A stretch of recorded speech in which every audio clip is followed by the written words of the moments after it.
자, 안녕하세요 학생 여러분. 핵심만 쏙쏙 재밌는 한문 시간이 시작되었습니다. 자, 우리 여러분들 전 시간까지 한문 기록 속에 담겨져 있는 우리 역사 기록에 좀 대해서 역사에 대해서 좀 살펴봤는데요. 이번 시간부터는 한문 기록에 담겨져 있는 우리 전통 문화에 대해서 좀 살펴볼 거예요. 그래서 먼저 우리나라 명절 풍속에 대해서 살펴보고, 그리고 다음 시간에 쭉 이어서 문화유산도 살펴보고, 우리나라 우리 글, 우리 땅 우리 글 이런 내용으로 쭉 이어져 나가겠습니다. 먼저 여러분들 우리나라 명절 풍속 하게 되면 여러분들 다들 뭐 잘 알고 있는 거 있거든요. 한번 읽어 볼게요. 세계 여러 나라에서는 해마다 다양한 기념일을 기리고 저마다의 고유 문화를 유지 보호하고 있다. 우리나라에서도 예로부터 특별한 의미가 있는 날을 명절로 정해서 전통 문화를 이어나가고 있다. 이런 내용으로 적혀 있는데요. 자, 그림을 보면 여러분들 다들 알고 있는 전통 문화 나오죠? 첫 번째 그림 이거는 뭘까요? 자, 맞습니다. 윷놀이죠, 윷놀이. 윷놀이. 그 다음에 오른쪽에 그 그림. 달빛 아래서 뭘 하고 있습니까? 강강술래 하고 있죠. 강강술래. 그 다음에 아래쪽에 있는 그림은 병에다가 항아리 같은 데다가 화살촉이 달려져 있는 이런 기다란 거를 던져서 집어넣는 놀이. 이런 놀이 뭐라고 하죠? 우리 투호놀이라고 하죠. 투호놀이. 자, 이런 전통 문화들 같은 것들이 있는데 이번 시간에 우리가 살펴볼 전통 문화는 어떤 거냐 하면 여기 첨세병이라는 거하고 강력지희라는 거예요. 한번 적어 볼게요. 자, 처음에 살펴볼 것은 첨세병이라는 거고요. 두 번째 것은 강력지희라는 거예요. 자, 첨세병하고 강력지희가 무슨 내용인지 한번 살펴볼 텐데, 자, 하기 전에 우리나라 명절 풍속 여러분들 떠오르는 거 어떤 거 있을까요? 이런 것들 말고 먼저 뭐 설날 때 여러 가지가 있잖아요. 뭐 떡국 먹는 것도 있을 거고요. 그 다음에 뭐 송편, 세배 드리는 거 있죠? 세배. 그 다음에 뭐 새 옷 입는 거 있죠? 설빔이라고 하나요? 뭐 이런 것들이 있을 겁니다. 뭐 그리고 이제 추석 때 같은 경우는 뭐 하죠? 추석 때 맞아요. 차례도 지내고 송편도 먹고 뭐 이런 것들이 있겠죠. 그 다음에 뭐 또 단오 같은 명절에 있죠. 단오 때는 뭐 합니까? 우리 오곡밥을 지어 먹기도 하고요. 그 다음에 그네뛰기 이런 것도 하죠. 뭐 이런 것들 다양하게 있을 겁니다. 그죠? 뭐 굳이 이 명절에는 어떤 전통 문화를 한다 이렇게 구분하기보다는 우리나라 전통 문화가 이런 것들이 있구나 정도로 이해하시면 될 겁니다. 이것 말고도 여러분들 알고 있는 것들이 상당히 많을 거예요. 그 중에서 우리는 오늘 첨세병과 강력지희 두 가지를 좀 살펴보도록 하겠습니다. 자, 먼저 문장을 보니까 3시에 이렇게 시작을 하네요. 자, 앞에 새라고 하는 글자, 이 글자 좀 주목을 해볼게요. 자, 이 새라고 하는 글자는 자, 우리 보통 외울 때는 이 글자를 해새라고 만에 외웁니다. 한 해, 두 해 이럴 때 해새. 근데 이 글자가 설날이라는 뜻도 가지고 있고요. 아니면 나이를 나타내는 말로 쓰이기도 해요. 나이.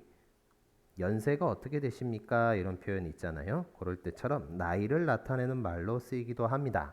그래서 이렇게 세 가지 의미가 있다라고 생각을 해주고 뒤에 있는 시라고 하는 글자는 때를 나타내는 글자죠. 시간 할 때 쓰는 때, 시. 그러니까 세시라는 말 한꺼번에 풀이해서 우리 뭐라고 하면 되겠습니까? 세시라는 말 한꺼번에 풀이해서 해세자가 설날이라는 뜻도 있으니까 설날 때에 한꺼번에 설날 이렇게 표현을 합시다. 설날. 그래서 설날에 어떻게 했느냐? 작타백병 했다고 합니다. 작타백병. 앞에 있는 작이라고 하는 글자 무슨 작자죠? 우리 외울 때는 짓다라는 글자예요. 짓다, 작, 지을, 작 이렇게 외우는데 자, 제작한다라고 생각하시면 더 편합니다. 제작하다, 뭔가를 만들다라는 의미로 해석하는 것들이 상당히 많죠. 만들었다 이거야. 그 다음에 타라고 하는 글자는 뭐죠? 타, 야구에서 타자, 투수 이런 거 할 때 타자예요. 타자 뭐 하는 사람이죠? 뭔가를 치는 겁니다. 치다, 쳤다, 만들고 쳤답니다. 뭐 어떤 거를 백병을 그랬다고 해요. 백병. 자, 병자 같은 경우에는 좀 전에 얘기했던 첨세병에서 나왔던 병자죠. 요 병자 무슨 병자입니까? 떡병자요. 떡. 그러니까 떡은 떡인데 색깔이 어때요? 흰 백자 붙었으니까 흰 떡을 쳐서 만들었다. 흰 떡을 쳐서 만들었다. 그리고서 절했답니다. 절단하다 그러잖아요. 자르다라는 겁니다. 자르다. 자, 그 다음에 자주 나오는 한자인데, 자, 이라는 글자가 있죠. 자, 이라고 하는 글자는 우리 보통 써이라고 많이 외웁니다. 문장에서 해석은 어떻게 한다 그랬습니까? 뭐뭐로써라고 해석하는 경우가 많죠. 뭐뭐로써. 자, 그 다음에 이어지는 글자 위라고 하는 글자 있네요. 자, 위라고 하는 글자는 자, 자주 나오는데 자, 보통 우리가 위라고 하는 글자는 할 위라고 많이 외웁니다. 하다. 근데 하다라는 뜻 말고 되다라는 뜻도 있고요. 무엇을 위하여라는 뜻도 있습니다. 네, 이건 말고도 다양한 의미로 좀 변형이 돼서 의역을 해서 많이 쓰는 글자예요. 자, 이 문장에서는 어떻게 의역을 할 수 있을지 여러분들 한번 생각을 해 봅시다. 자, 그 뒤에 나와 있는 글자는 탕이라는 글자죠. 탕자 같은 경우에는 여러분 국탕자라고 생각하시면 되고요. 아니면 탕국 이렇게 생각하셔도 될 거예요. 자, 그런데 그러면 전체적으로 좀 해석을 해보면 어떻게 해석이 될까요? 자, 3시에 설날에 만들었다, 쳤다, 흰 떡 조합을 해서 어떻게 할까요? 그러면 해석을 하면 흰 떡을 쳐서 만들었다. 흰 떡을 쳐서 만들어서 잘랐대요. 그죠? 잘랐다. 근데 그 뒤에 나와 있는 글자가 뭐뭐로써래요. 로써. 자르긴 잘랐는데 뭘 자른 겁니까? 흰 떡을 자른 거겠죠. 그래서 여러분들 여기서는 해석을 할 때 써있자 다음에 뭔가가 있다고 가정을 해봅시다. 그것이라고 대명사를 한번 지어 넣어 볼게요. 그러면 해석이 조금 더 쉽습니다. 흰 떡을 쳐서 만들어서 그것으로써 그것을 가지고서 잘랐다 이거죠. 그것을 잘라 가지고 뭘 했습니까? 탕을 위했답니다. 탕을 하다, 탕이 되다. 어떤 거 하면 좋을까요? 약간 의역을 하면 좋겠네요. 탕국을 뭐 했습니까? 이런 것들 하지 말고 탕국을 만들었다. 이렇게 해석을 합시다. 해석되나요? 다시 한번 해석해 볼게요. 자, 설날 때 그죠? 흰 떡을 쳐서 만들어서 흰 떡 쳐서 만든 것 그것을 가지고서 잘라서 탕국을 만들었다. 이렇게 해석이 되겠네요. 쉽죠? 자, 좀 왔다 갔다 하긴 했지만 문장을 해석하는데 큰 어려움이 없을 겁니다. 탕국을 만들었대요. 근데 탕국을 만든 이유가 그 다음에 나오는데 뭐가 나오느냐? 능자가 나옵니다. 능. 자, 이 능자 같은 경우는 상당히 많이 쓰입니다. 그죠? 해석을 할 때 어떻게 해석한다고 했습니까? 우리 보통 외울 때는 능하다라고 해석을 하죠. 능할 능 이렇게 해석을 하는데 이 글자가 문장에서 쓰였을 때는 보통 뭐뭐 할 수 있다라고 해석을 합니다. 우리가 배운 한자 중에서 뭐뭐 할 수 있다라고 해석한 글자 하나 더 있었죠. 어떤 거 있었나요? 이렇게 생긴 글자 있었죠. 가라고 하는 글자 있었습니다. 우리 보통 단어로 만들어서 쓰면 가능, 불가능 이렇게 가짜랑 같이 붙여서 쓰는 것처럼 이 능자는 여기에서처럼 뭐뭐 할 수 있다라고 해석하는 경우가 많습니다. 뭐뭐 할 수 있다. 뭐 할 수 있느냐? 뒤에 거 보니까 불상할 수 있었대요. 자, 상자 같은 경우는 상처할 때 상자예요. 훼손하다. 훼손하다. 아니면 그냥 말 그대로 상하다. 이렇게 해석합시다. 상하다. 아니 불자 붙었으니까 상하지 않는다. 자, 그 다음에 우리 단어 한번 네모 한번 쳐볼까요? 이렇게 생긴 단어네요. 한자도 있고 난자도 있습니다. 왜 단어 네모를 쳤느냐? 여러분들 쉽게 생각할 수 있을 겁니다.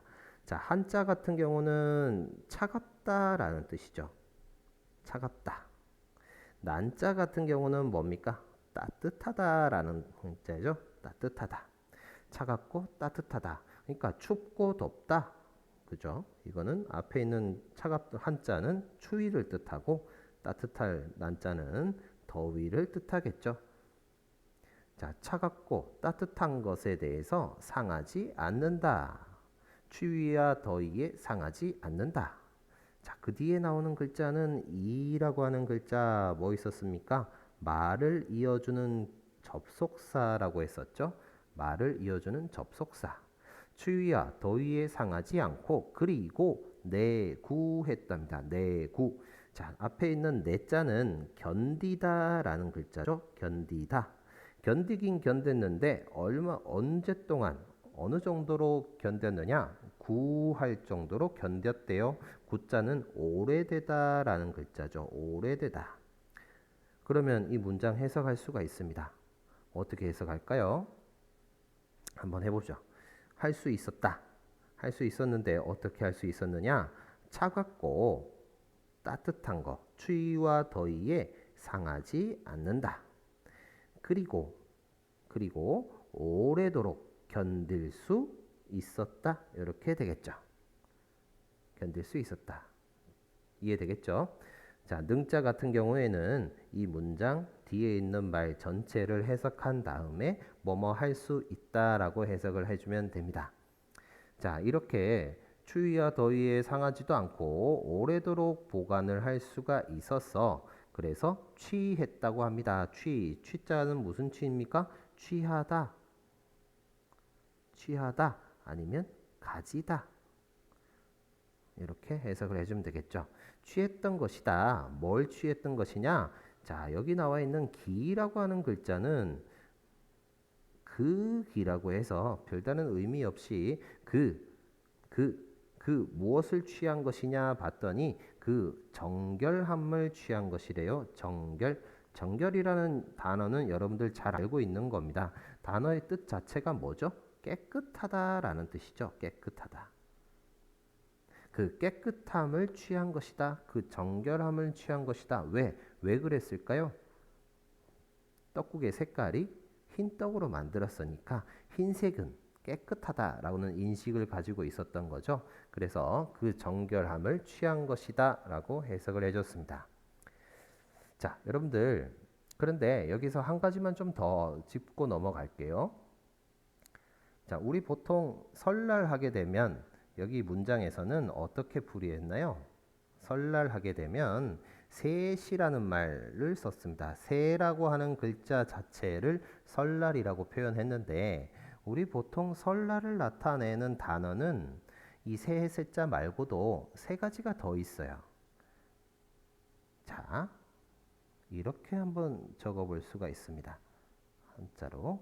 자, 이렇게 적으면 뭐라고 읽을까요? 원일이라고 읽습니다. 날은 날인데 원자가 무슨 원자죠? 으뜸원. 그래서 으뜸이 되는 날이다. 가장 처음 시작하는 날이다 라고 해서 원일이라는 단어를 쓰기도 합니다. 그 다음에 이렇게 생겨가지고 원자를 쓰고 그 다음에 이렇게 생긴 글자를 쓰기도 합니다. 이거는 어떻게 읽느냐 하면 원단이라고 읽습니다. 뒤에 있는 단자 같은 경우에는 아침을 뜻하는 글자죠. 아침입니다. 아침. 그래서 으뜸이 되는 아침이다 라고 해서 가장 먼저 한 해에 가장 먼저 시작하는 아침, 그래서 설날 아침을 뜻하는 말로 쓰이고 원단이라는 단어 자체를 설날이라는 단어로 표현하기도 했습니다. 이것 말고 한 가지 더, 여기서 나온 것처럼 해 세자를 써가지고요.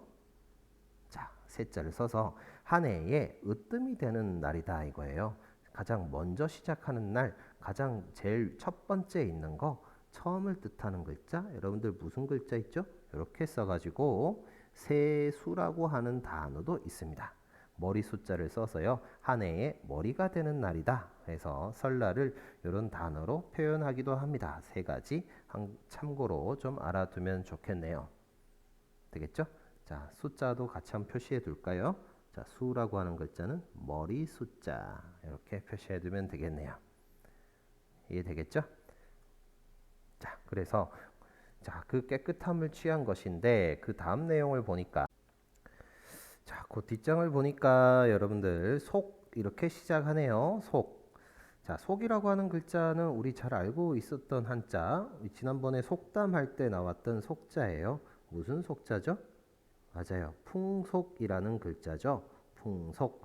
그래서 풍속에 위 한답니다. 윈자의 의미 우리 말하다 아니면 풍속에 이르다. 그래서 보통 한문 문장에서는 이런 식으로 글을 많이 썼습니다. 풍속에서 말하기를 어쩌고 저쩌고, 풍속에서 이르기를 어쩌고 저쩌고. 그래서 여기서 한번 딱 끊어버릴게요. 풍속에서 말하기를 어떤 식으로 얘기를 했느냐 했더니 불식차병이면 이렇게 돼 있네요. 불식차병이면 식 무슨 식자죠? 먹다. 먹지 않으면 이렇게 되겠네요. 어떤 걸 먹지 않으면 병을 먹지 않으면 자, 차라고 하는 글자는 우리 많이 나왔던 글자인데 이것저것을 나타낼 때 이것 차자죠. 뒤에 있는 병자랑 합치면 이병 이렇게 하면 되겠네요. 병자가 아까 뭐였습니까? 병자는 아까 떡이었죠. 떡. 이 떡을 먹지 않으면 이렇게 되네요. 좀 더 구체적으로 얘기하면 뭘까요? 여기서 계속 떡국에 대해서 얘기를 하고 있었으니까 이 떡국을 먹지 않으면 이렇게 되겠네요. 이 떡을 먹지 않으면 부득세한데요. 부득세. 여러분들 체크해야 되는 글자, 요 글자 하나, 세자 좀 체크 좀 합시다. 자, 그래서 연결해서 해석을 좀 해보면 득이라고 하는 글자는 무슨 글자죠? 얻다라는 글자잖아요. 얻지 못한다. 얻지 못한다. 새를 얻지 못한대요. 새. 자, 새자는 좀 전에 우리가 했습니다. 새자 같은 경우는 해라는 뜻도 있고 설날이라는 뜻도 있고 나이라는 뜻도 있는데 여기서는 부득세라고 했으니까 어떤 뜻이 좋을까요? 맞아요. 나이라고 해석하는 것이 더 적당하겠죠.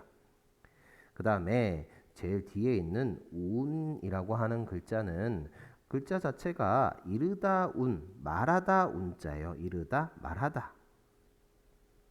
근데 이 운자 같은 경우는 본인이 직접 얘기를 하는 것이 아니라 제3자의 이야기를 옮길 때 쓰는 표현이에요. 그 사람이 이렇게 얘기를 하더라, 이렇게 말하더라, 이런 말로 할 때 운자를 쓰거든요. 그래서 여기서는 해석을 뭐뭐라고 하더라, 뭐뭐라고 하다, 뭐뭐라고 말하다, 이렇게 해석해 줘도 되겠네요. 그래서 전체적으로 해석을 하면 풍속에 이르기를 뭐라고 얘기했느냐? 이 떡국을 먹지 않으면 어떻게 된다고? 나이를 얻지 못한다. 나이를 얻지 못한다고 하더라. 이렇게 해석이 되죠. 자, 이 떡국을 먹지 않으면 나이를 얻지 못한다고 하더라. 그래서 여강명 했답니다. 여강명. 자, 여자 같은 경우는 우리 앞에서도 좀 살펴봤는데 의미 자체가 나라는 뜻이었죠. 나. 자, 한문에서 나를 뜻하는 글자로 쓰이는 거 1인칭 한자로 어떤 것들이 있었나요? 여러분들 기억나나요? 자, 여기 나왔던 것처럼 이렇게 생긴 여가 있고 그 다음에 여러분들 잘 알고 있는 거 이런 글자 있죠? 있었습니다. 그 다음에 이렇게 생긴 글자도 있었죠? 나오라고 하는 글자도 있었네요. 그 다음에 아들자랑 좀 비슷하긴 한데 모양이 좀 다르죠? 이 글자도 나여라는 글자였죠. 한문 문장에서 쓰이는 1인칭 한자는 이렇게 4가지 정도입니다. 참고로 같이 좀 알아두면 좋겠네요. 자, 그리고 이어서 가서 여강명 그랬습니다. 강자 같은 경우에는 무슨 강이죠? 강하다라는 뜻이에요. 강하다. 내가 강하게 명한데요. 자, 명자도 체크 좀 합시다. 자, 이 명이라고 하는 글자는 우리 잘 알다시피 이름이라는 뜻이에요. 내가 강하게 이름. 문장이 좀 이상하죠? 그래서 동사를 좀 만들어 줘야 될 것 같습니다. 내가 강하게 뭐라고 하면 될까요? 내가 강하게 이름 짓다. 이름을 지었다라는 거죠. 자, 왜 체크를 했느냐 그러면 자, 여러분들 우리 이름이라고 하는 것은 명사입니다. 그죠? 근데 이름 짓다라고 하는 건 뭐예요? 동사죠. 그래서 여기서 이름 명자 같은 경우에는 원래 보통 우리가 외울 때는 이름이라는 명사로 풀이를 하지만 여기서처럼 경우에 따라서 이름 짓다라는 동사로 풀이를 한다. 문장에 따라서 한자의 품사가 달라질 수 있다라는 거예요. 그래서 해석을 하면 내가 강하게 이름을 짓는다. 내가 강하게 이름 짓다. 약간 의역을 좀 해볼까요? 내가 강하게 억지로 이렇게 의역을 해줘도 상관이 없습니다. 두 가지로 다 해석이 가능합니다. 내가 억지로 이름을 지어서 위첨세병 이렇게 했네요. 위첨세병. 자, 여기 위자 또 나왔어요. 자, 위 같은 경우에는 좀 전에도 나왔던 글자니까 야, 위자는 여기에서 나왔지만 하다도 있고 되다도 있고 뭐 다양한 뜻이고 여기서는 또 만들다로 해석하긴 했는데 자, 여기에서는 첨세병 뭐뭐라고 하다라고 합시다. 뭐뭐라고 하다. 첨세병이라고 하다. 그런데 그러면 과연 첨세병이라는 건 뭐냐 이거죠. 자, 글자 그대로 좀 풀이를 해보면 앞에 있는 첨자 같은 경우는 뭔가를 첨가하다 그러잖아요. 더하다라는 뜻이에요. 더하다. 그 다음에 세라고 하는 글자 세. 좀 전에 위에서 이 문장에서 좀 살펴봤다시피 나이를 얻는 거잖아요. 그래서 이때 세자도 마찬가지 나이를 뜻하는 말.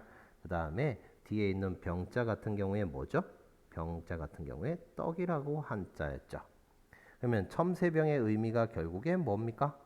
자, 더하다, 나이, 떡 한꺼번에 해석하면 뭐죠? 나이를 더하는 떡이죠. 나이를 더하는 떡. 이렇게 해석이 되네요. 자, 이어서 해석을 하면 내가 억지로 이름을 지어서 뭐라고 했느냐?